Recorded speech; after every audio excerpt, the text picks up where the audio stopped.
said, "Why are you acting like a victim? You knew I was still figuring things out." When I asked why she was still sleeping with her ex, I just said, "Thanks for the clarity," and left. She thought I'd come crawling back until she came home to an empty apartment and an envelope with her own messages printed inside. So, there's a fun little moment in any relationship that's circling the drain. It's the moment you realize you're not just a partner anymore. You've been reclassified as a convenient household appliance with a bank account. My moment of enlightenment came on a Tuesday.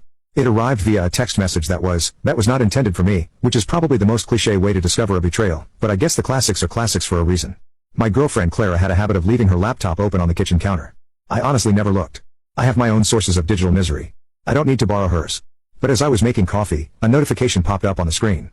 It was from a contact named Derek, featuring a profile picture of a man who looked like he'd been aging in a vat of artisanal kombucha.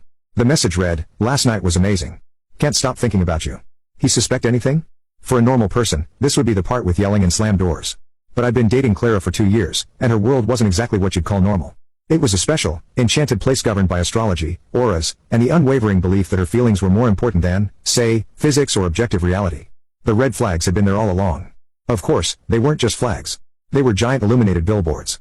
Like the time she insisted we couldn't go on vacation because Mercury was in a really aggressive retrograde, which apparently meant our plane would be personally attacked by the Roman god of commerce.